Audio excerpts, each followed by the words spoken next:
RRC नेटवर्कच्या विशेष बातमीपत्रात आपले स्वागत। अशा आहेत आजच्या प्रमुख घडामोडी। हेडलाइन्सचे स्पॉन्सर आहेत डॉक्टर धनोकार यांचे ISO मान्यताप्राप्त पश्चिम विदर्भातील पहिले मल्टीस्पेशालिटी केरळियन पंचकर्म हॉस्पिटल साई प्रभा आयुर्वेद, जैन लॉन्स जवळ महाजनी प्लॉट, तापडिया नगर, अकोला। राज्यातील रेल्वे विकासात उद्धव ठाकरे सरकारची आडकाठी होती।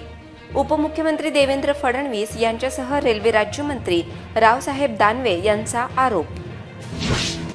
RRC न्यूजने दिली सर्वप्रथम बातमी। मानधनावरील 112 कर्मचाऱ्यांवर कंत्राटीची ऑफर। कंत्राटी व्हा नाहीतर नोकरी सोडा, मनपा आयुक्तांचा अल्टिमेटम। जेव्हा क्रिकेट होते ऑन तेव्हा ऑफिस होते गॉन। जिल्हा परिषदेच्या समग्र शिक्षण विभागाचा प्रताप। ऑफिस बंद, कार्यालयीन वेळेत क्रिकेट सुरू। अकोल्याच्या शिवसैनिकांना खासदार भावना गवळी यांना गद्दार म्हणणे भोवणार। उद्धव ठाकरे गटाच्या शिवसैनिकांची रेल्वे पोलिसात तक्रार करण्याची तयारी सुरू। चौपाटीच्या अतिक्रमणाकडे इतर वेळी दुर्लक्ष, आज कारवाई। महापालिकेची अतिक्रमण विरोधी मोहीम पुढे पाठ मागे सपाट। तत्कालीन मुख्यमंत्री उद्धव ठाकरे यांच्या महाविकास आघाडी सरकारने 50% निधी देण्यास टाळाटाळ केल्याने गेल्या 2.5 वर्षात राज्यातील रेल्वे प्रकल्प व विकास थांबल्याचा आरोप उपमुख्यमंत्री देवेंद्र फडणवीस यांनी केला आहे। अकोला ते अकोट रेल्वेच्या उद्घाटन सोहळ्यात ते बोलत होते। असाच आरोप रेल्वे राज्यमंत्री रावसाहेब दानवे यांनी केला। अकोला ते अकोट रेल्वे मार्गाला हिरवी झेंडी दाखविण्याचा कार्यक्रम होता। या कार्यक्रमाला ऑनलाईन पद्धतीने उपमुख्यमंत्री देवेंद्र फडणवीस व रेल्वे राज्यमंत्री रावसाहेब दानवे उपस्थित होते। यावेळी भाषण करताना देवेंद्र फडणवीस यांनी माजी मुख्यमंत्री उद्धव ठाकरे यांच्या सरकारवर टीका करत 50% राज्याचा निधी न टाकल्याने राज्यातील अनेक प्रकल्प प्रलंबित राहिल्याचा आरोप केला। मेळघाटातल्या कुठल्याही वन्यजीवांना त्रास होणार नाही, तिथल्या बायोडायव्हर्सिटीला त्रास होणार नाही, अशा प्रकारे याचं प्लॅनिंग कसं करता येईल या संदर्भात आपण एक कमिटी देखील तयार केली होती। दुर्दैवाने 2020 साली तत्कालीन मुख्यमंत्री माननीय उद्धवजींनी एक पत्र लिहून टाकलं आणि मेळघाटातनं हा मार्ग करू नका अशा प्रकारचं ते पत्र देण्यात आलंय।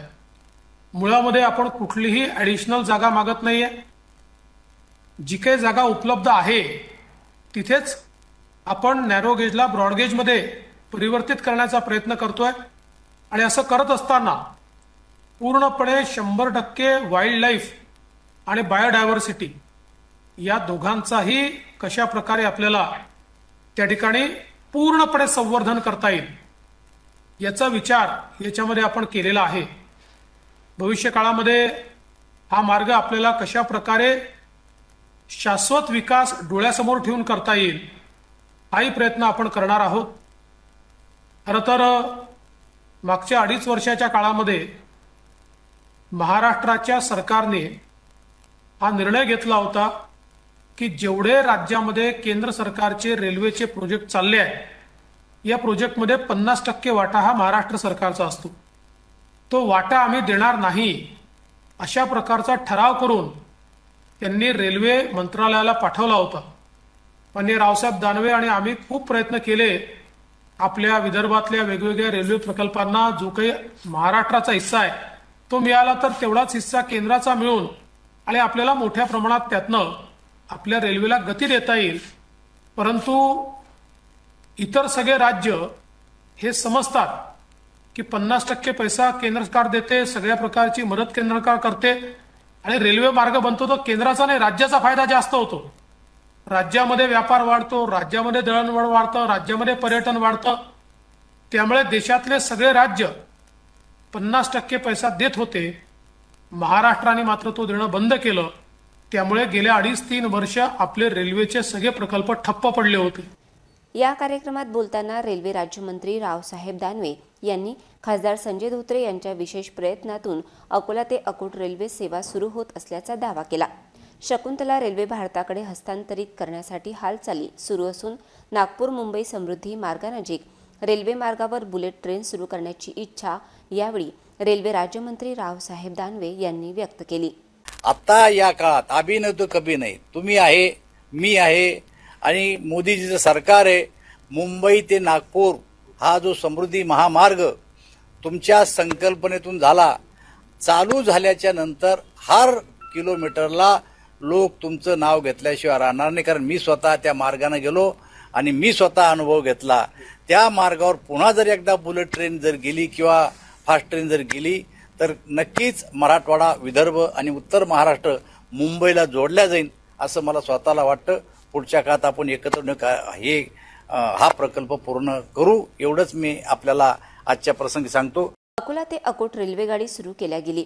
626 कोटी रुपये खर्च करून हा प्रकल्प सुरू करण्यात येत आहे. तब्बल स्पीड रन केल्यानंतर तब्बल 28 महिन्यांनी ही रेल्वे सुरू झाली.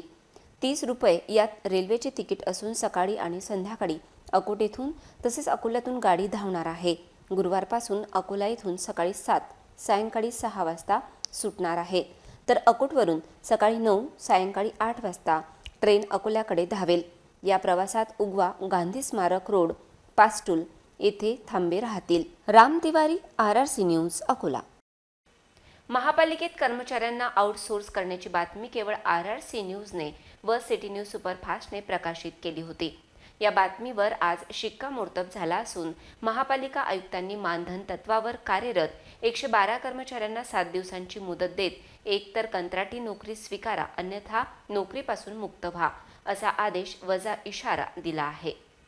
महापालिकेत मानधनावरील कर्मचाऱ्यांना नारळ देण्याची अंतिम तयारी सुरू झाली आहे.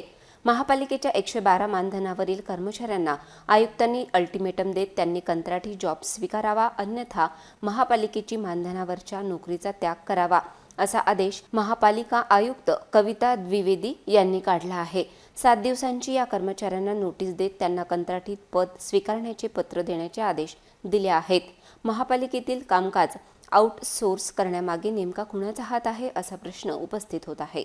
मानधनावरील सर्व कर्मचाऱ्यांना नारळ देत महापालिका आता थेट आउटसोर्सिंगच्या एजन्सीमार्फत कर्मचारी नियुक्ती करणार असून यासाठी एका राजकीय पक्षाद्वारे जोरदार लॉबिंग सुरू असल्याची माहिती समोर आली आहे. जिल्हा परिषदेच्या समग्र शिक्षा विभागात शासकीय कामकाजाच्या वेळी क्रिकेट खेळले जात असल्याची माहिती समोर आली आहे. हा सर्व प्रकार कसा काय सुरू आहे थेट पाहू RRC न्यूजचा एक्सक्लुझिव्ह वृत्तांत. समग्र शिक्षा विभागातील अधिकारी व कर्मचारी हे शासकीय कामकाजाच्या वेळी थेट नजीक असलेल्या मैदानात क्रिकेट खेळत असल्याचे चित्र आहे. जिल्हा परिषदेच्या या शिक्षण विभागाच्या कार्यालयात संपूर्ण विभागात अधिकारी कर्मचारी नसल्याने कार्यालय रिकामे दिसत होते. कर्मचाऱ्यांच्या अधिकाऱ्यांची विचारणा केली असता क्रिकेट खेळण्यात मग्न होते. समग्र शिक्षा शिक्षण विभागाकडे बघता आणि या क्रिकेट खेळणाऱ्या अधिकारी कर्मचाऱ्यांकडे बघता विभागाकडे कामकाज नसल्याचे दिसून येत आहे. हे बघून विभागातील अधिकारी आणि कर्मचारी का आपल्या कार्यालयीन कामकाजाच्या वेळी आगरकर विद्यालयाच्या प्रांगणात क्रिकेट खेळण्यात मग्न होते. या कामकाजाच्या वेळी समग्र शिक्षा विभागातील कर्मचारी अधिकारी क्रिकेट खेळण्यात रमले होते. जिल्हा परिषदेच्या मुख्य कार्यकारी अधिकारी यांनी गांभीर्याने लक्ष देण्याची गरज व्यक्त केली जात आहे. खासदार भावना गवळी यांच्या विरोधात मंगळवारी रेल्वे स्थानकावर झालेला विरोध व गद्दार म्हणत हावभाव करणाऱ्या उद्धव ठाकरे गटाच्या शिवसैनिकांच्या अडचणी वाढणार असल्याची माहिती सूत्रांनी दिली आहे.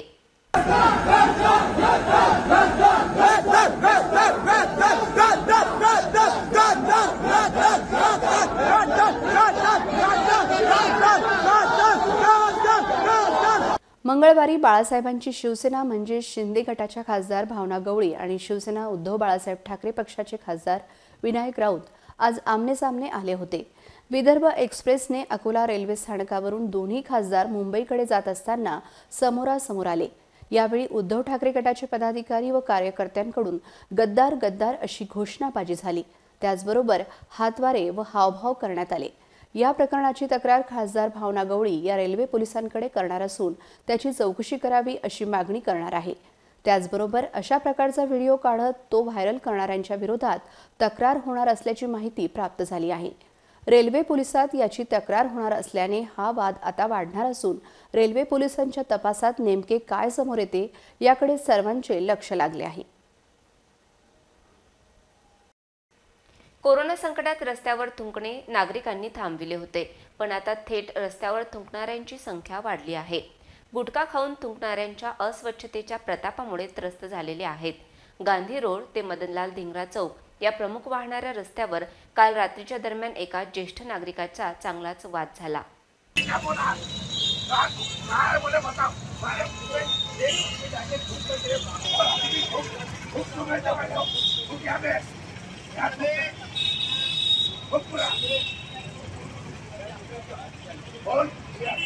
गुटखा खाल्ल्यानंतर इकडे तिकडे थुंकण्याचे काम लोक अत्यंत निष्काळजीपणे करतात.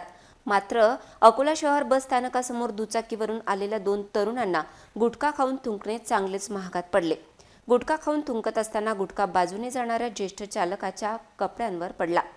यानंतर या ज्येष्ठ व्यक्तीने दोन्ही तरुणांना असा धडा शिकवला की त्यांना आयुष्यभर लक्षात राहील.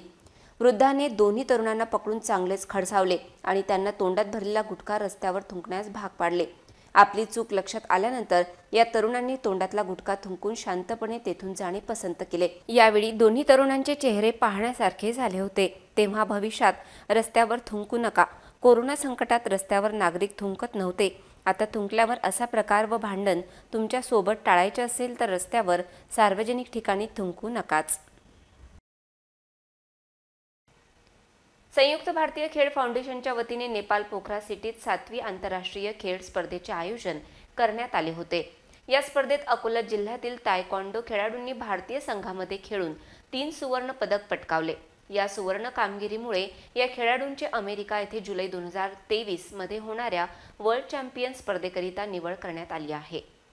संयुक्त भारतीय खेळ फाउंडेशनच्या वतीने नेपाल येथे 16 ते 19 नोव्हेंबर 2022 दरम्यान आंतरराष्ट्रीय स्पर्धेचे आयोजन करण्यात आले होते. या स्पर्धेत जगभरातून 9 देशांचे खेळाडू या स्पर्धेत सहभागी झाले होते. महाराष्ट्रातील 75 खेळाडूंनी या स्पर्धेत सहभाग घेतला होता. या स्पर्धेत अकोला जिल्ह्यातील 14 वर्षाआतील वयोगटात गणेश परमेश्वर वानखडे यांनी 30 वजन गटात खेळून नेपाळ येथील खेळाडूला पराभूत केले व सुवर्ण पदकाचा मानकरी ठरला. तसेच 17 वर्षातील वयोगटात सुजल सचिन काळबेंडे यांनी 45 किलो वजन गटात खेळून श्रीलंका येथील खेळाडूला पराभूत केले. तसेच आविष्कार सुनील भोजने यांनी 17 वर्षाआतील वयोगटात 40 वजन गटात खेळून तुर्की देशाच्या खेळाडूला पराभूत करून सुवर्ण पदक पटकावले आहे. या खेळाडूंना आंतरराष्ट्रीय तायक्वांडो पंच व क्रीडा प्रशिक्षक अनंत पाचकवडे यांचे मार्गदर्शन लाभले.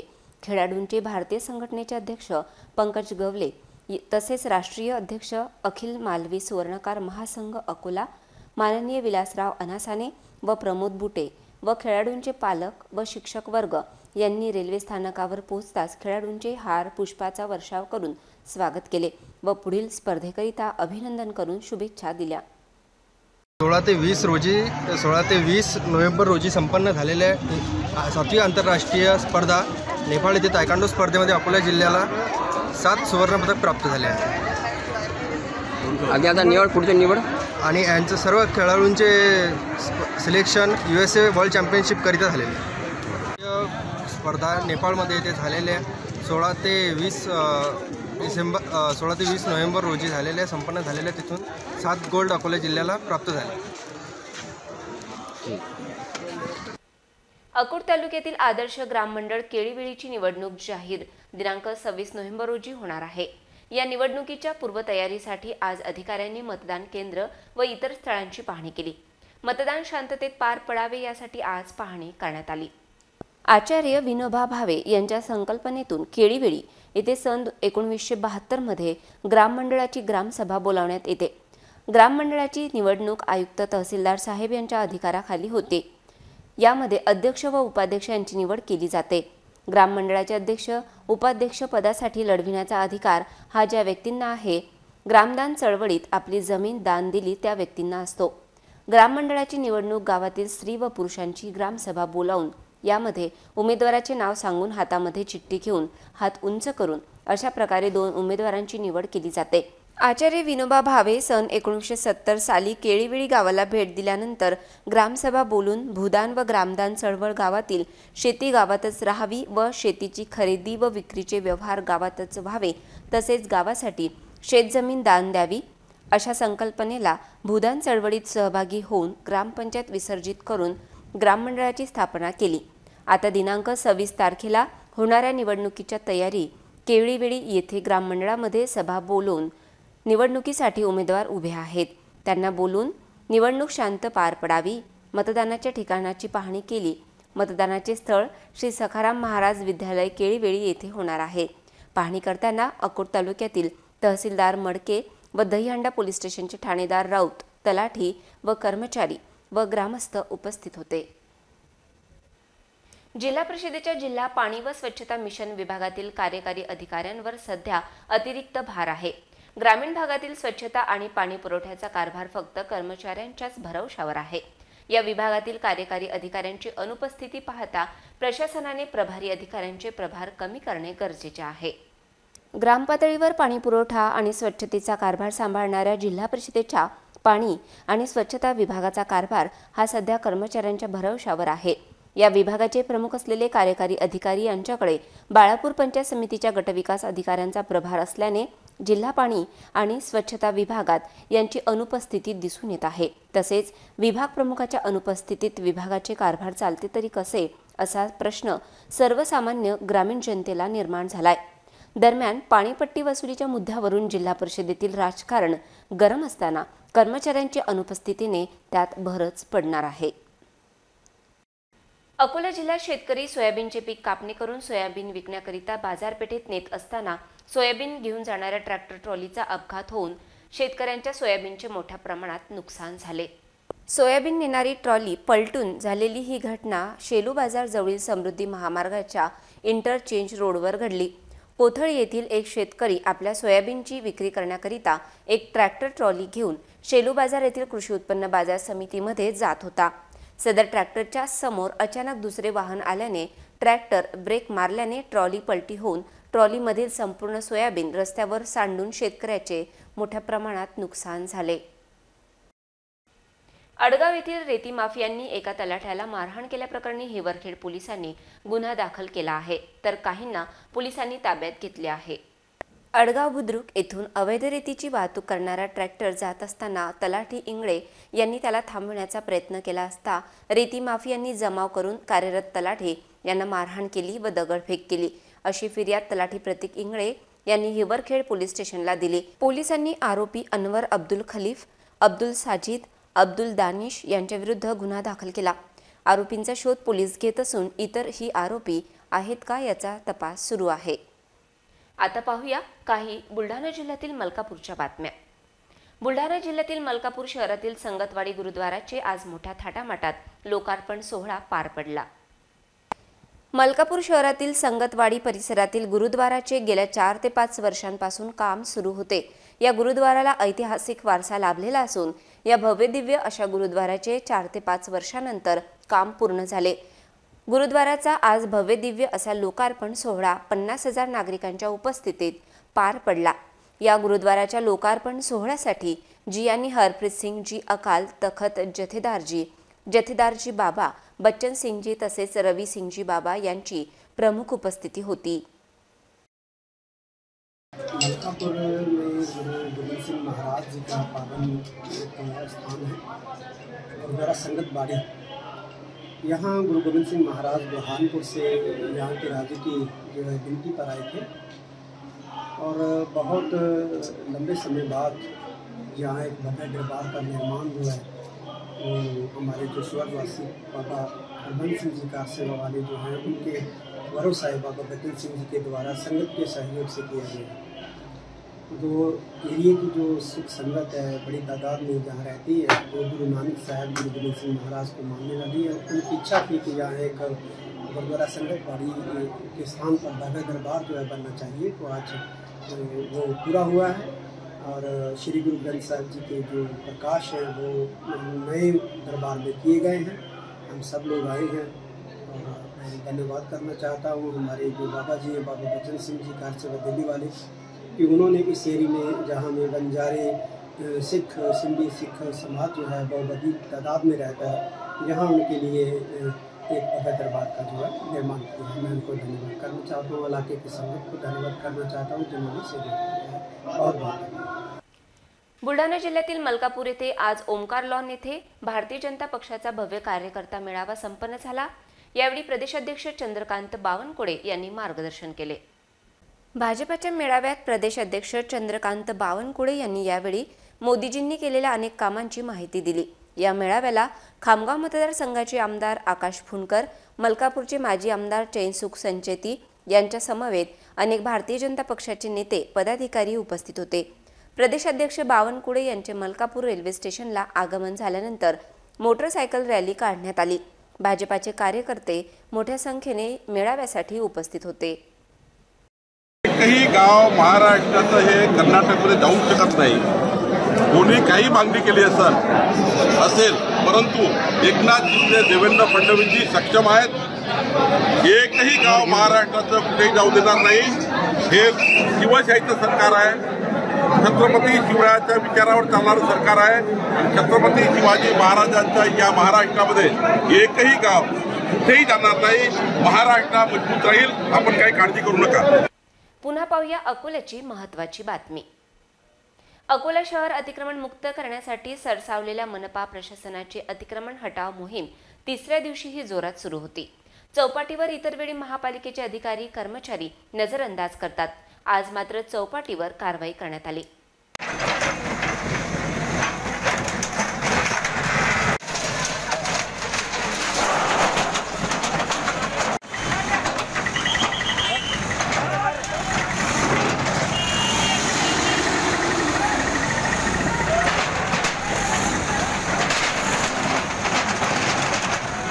अकोला महापालिका क्षेत्रातील प्रमुख रस्त्यांच्या मंजूर विकास आराखड्यानुसार नगर विकास व अतिक्रमण निर्मूलन विभागाने सोमवारपासून कारवाई सुरू केली आहे। अतिक्रमण हटाव मोहिमेला तिसऱ्या दिवशीही वेग आलाय। आज चौपाटी येथे कारवाई करण्यात आली। इतर वेळी या ठिकाणच्या अतिक्रमणाकडे महापालिका दुर्लक्ष करते। कारवाई दरम्यान रस्त्याच्या कडेला असलेली अतिक्रमणे जमीनदोस्त करण्यात आली। इतर अतिक्रमण काढताना महापालिकेने हातगाड्या नष्ट केल्याने त्यांना चांगलाच विरोधाचा सामना करावा लागला। अतिक्रमण दुपारी काढल्यानंतर रात्री अतिक्रमण जैसे थे होते। पालिकेतर्फे विशेष मोहिमेअंतर्गत अतिक्रमण हटाव मोहीम सुरू आहे। त्या अनुषंगाने मातानगर येथील वसाहतीमध्ये गेल्या अनेक वर्षापासून एक प्रश्न प्रलंबित आहे। काही वर्षा पहिले घरकुलांच्या नावावर 100-150 घर, 162 घर खाली करण्यात आले आणि त्यांना पुनर्वसित करण्याच्या उद्देशाने फक्त 40च घरं त्यांना घरकुलाच्या माध्यमातून मिळाले। बाकी जे लोक होते त्यांना 4 नंबर शाळेच्या लगत जागेत देऊन तिथे तात्पुरतं बसवलं गेलं होतं। त्याच्यानंतर कुठल्याच प्रकारचं त्यांना घरकुल व कुठल्याच प्रकारचं त्यांना घर मिळालेलं नाही। त्या अनुषंगाने काल महानगरपालिकाचे काही कर्मचारी अतिक्रमण डिपार्टमेंटचे तिथे आले व त्यांनी ताबडतोब हे घरं खाली करा अशी सूचना दिल्यात आणि आज 11 वाजेपर्यंत ते घर तोडण्यासाठी तिथे येणार आहेत। त्यासाठी आम्ही माननीय मॅडमला, आयुक्त मॅडमला इथे भेटण्यासाठी आलेलो आहे। त्यांना विनंती आमची अशी आहे की आधी या लोकांना तिथे घरकुल मिळावं। पुन्हा एक नजर टाकूया आजच्या प्रमुख घडामोडींवर। हेडलाईन्सचे स्पॉन्सर आहेत डॉक्टर धनोकार यांचे ISO मान्यताप्राप्त पश्चिम विदर्भातील पहिले मल्टीस्पेशालिटी केरळियन पंचकर्म हॉस्पिटल साई प्रभा आयुर्वेद, जैन लॉन्स जवळ महाजनी प्लॉट, तापडिया नगर, अकोला। राज्यातील रेल्वे विकासात उद्धव ठाकरे सरकारची आडकाठी होती। उपमुख्यमंत्री देवेंद्र फडणवीस यांच्यासह रेल्वे राज्यमंत्री रावसाहेब दानवे यांचा आरोप। RRC न्यूजने दिली सर्वप्रथम बातमी। मानधनावरील 112 कर्मचाऱ्यांवर कंत्राटीची ऑफर, कंत्राटी व्हा नाहीतर नोकरी सोडा, मनपा आयुक्तांचा अल्टिमेटम। जेव्हा क्रिकेट होते ऑन तेव्हा ऑफिस होते गॉन। जिल्हा परिषदेच्या समग्र शिक्षण विभागाचा प्रताप, ऑफिस बंद, कार्यालयीन वेळेत क्रिकेट सुरू। अकोल्याच्या शिवसैनिकांना खासदार भावना गवळी यांना गद्दार म्हणणे भोवणार। उद्धव ठाकरे गटाच्या शिवसैनिकांची रेल्वे पोलिसात तक्रार करण्याची तयारी सुरू। चौपाटीच्या अतिक्रमणाकडे इतर वेळी दुर्लक्ष, आज कारवाई। महापालिकेची अतिक्रमण विरोधी मोहीम पुढे पाठ मागे सपाट। RRC न्यूजच्या RRC डिजिटल अकोला या यूट्यूब चॅनलला तुम्ही पण लाईक आणि सबस्क्राईब करा। जगभरात कुठेही पहा RRC डिजिटल अकोला हे यूट्यूब चॅनल। पुन्हा भेटूया ताज्या बातम्यांसह नव्या बातमीपत्रात। तोवर नमस्कार।